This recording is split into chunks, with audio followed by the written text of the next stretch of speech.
చెప్పండి అన్న, ఎన్ని సంవత్సరాల నుంచి ఉంటున్నారు ఇక్కడ? మేము కొనుక్కొని 4 సంవత్సరాలు అవుతుందన్న. 4 సంవత్సరాలు అవుతుంది. లేఅవుట్ చేసి 2007లో చేశారంట లేఅవుట్. సర్వే నెంబర్ 1లో ఉందని చెప్పి ఇవాళ వచ్చి కూలగొడుతున్నారు. పొద్దున వచ్చారు 6 గంటలకు వచ్చారు. 6 గంటలకు వచ్చారు, సామాన్ గిమాన్ ఏం కాల్ చేసుకునే టైం లేదు. అటు నుంచి కూలగొట్టుకుంటూ వస్తూనే ఉన్నారు.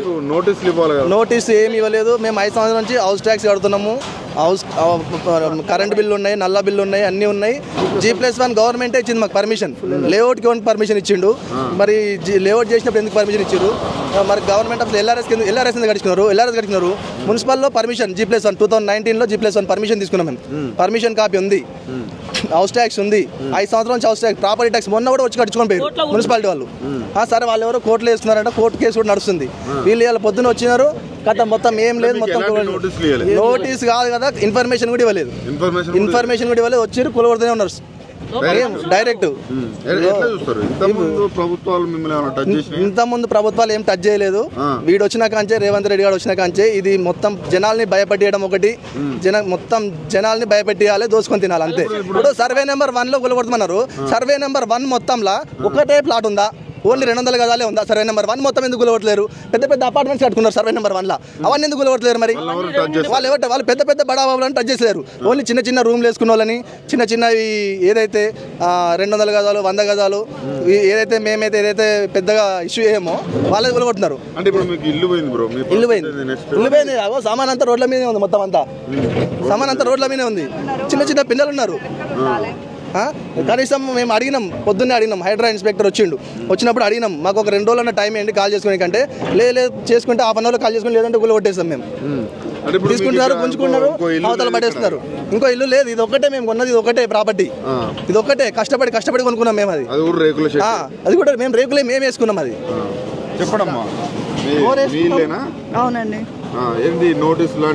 నోటీసులు లాంటివి ఏమి ఇవ్వలేదు మాకు. మార్నింగ్ 6 o'clock వచ్చారు, స్టార్ట్ చేసేసారు. మా పిల్లలు లేవలేదు, పట్టుకొని కూర్చున్నారట మా అత్తయ్య వాళ్ళు. లేస్తే మేము ఎక్కడ వెళ్ళాలి, మేము ఎక్కడ ఉండాలి? ప్రభుత్వానికి తెలియాలి. మేము ఓట్లు వేయలేదా? మేము ప్రభుత్వ జనాలం కాదా? ఓట్లు వేస్తేనే గెలిచారు కదా. మరి ఒక్కరు ఆదుకుంటాము అని కూడా కనీసం ఏంది సొల్యూషన్ ఏంది కూడా చెప్పట్లేదు. దానికి ఒక ఆన్సర్ అన్న చెప్పాలి కదా. ఇప్పుడు ఇల్లు పోయిందమ్మా, ఇప్పుడు మీ పరిస్థితి ఏంది? మా పరిస్థితి ఏంది అంటే రోడ్ పైన ఉన్నాము. ఇక రోడ్ మీదనే ఉన్నాము.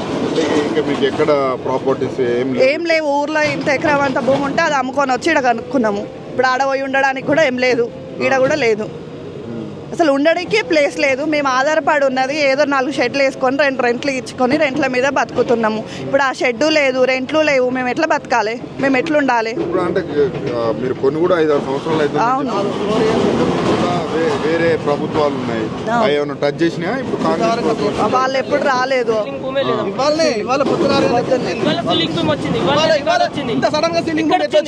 అది కూడా 200 గజాలకి ఎట్లా వచ్చింది? ఇంత సడన్ గా సీలింగ్ భూమి అంటున్నారు వాళ్ళు. సీలింగ్ ల్యాండ్ ఇది ఒకటే ఎట్లా కూలగొడతారు? సీలింగ్ ల్యాండ్ అంటారు. సీలింగ్ ల్యాండ్ సర్వే నెంబర్ 1లో 23 ఎకరాలు ఉంది. అందులో ఏమంది గవర్నమెంట్ ల్యాండ్? వాళ్ళ గవర్నమెంట్ ల్యాండ్ ఉంది అంటారు. గవర్నమెంట్ ల్యాండ్ ఎంత ఉంది? ఎంత ఫెన్సింగ్ చేసిరు వాళ్ళు? మరి అది కూడా తీయమంటే ఆయన అడిగితే ఆయన నా మీదకి కొట్టడానికి వస్తున్నాడు. హైడ్రా ఇన్స్పెక్టర్ అంట, సైదులు కొట్టిరు. మా నాన్నని కొట్టిరు, లోపల వేసిరు. నన్ను కొట్టినారు. వాళ్ళ సెక్యూరిటీ గార్డ్ తీసుకొని మీద చెయ్యి మొత్తం నూకేసుకొని వచ్చి ఇక్కడ దాకా. వాళ్ళు అసలు పోలీసులు కాదు, వీళ్ళు పోలీసుల మీద చేసేది అంటారు. వీళ్ళు హైడ్రా అని చెప్పేసి ఏదో డ్రెస్ వేసుకొని వచ్చిర్రు. పోలీసులు లాగానే ఉండాలి కదా.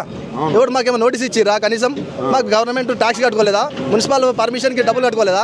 ఎల్ఆర్ఎస్ కి డబ్బులు కట్టుకోలేదా? టైం ఇవ్వండి, కనీసం కాల్ చేసే టైం ఇవ్వమని అడుగుతున్నాం. అడిగి ఒక 2 రోజులైనా టైం, 1 రోజైనా టైం ఇవ్వని అడుగుతుంటే కూడా మొత్తం గుంజ అవతల పడేసి కూల పట్టేస్తున్నారు. అర్ధ గంటనే. ఎంత నష్టం అయి ఉంటుంది? దగ్గర మాకు 15-20 లక్షలు నష్టం. ఓన్లీ ఫర్నిచర్, షట్టర్లు మొత్తం లోపల ఫాల్ సీలింగ్ చేయించుకున్నాము, పైన రేకులు వేసుకున్నాము, బోర్ వేయించుకున్నాము, వాటర్ ట్యాంక్, పైపులు, ఎలక్ట్రిసిటీ, చాలా లోపల కబోర్డ్స్ అన్ని చేయించుకున్నాం మేము.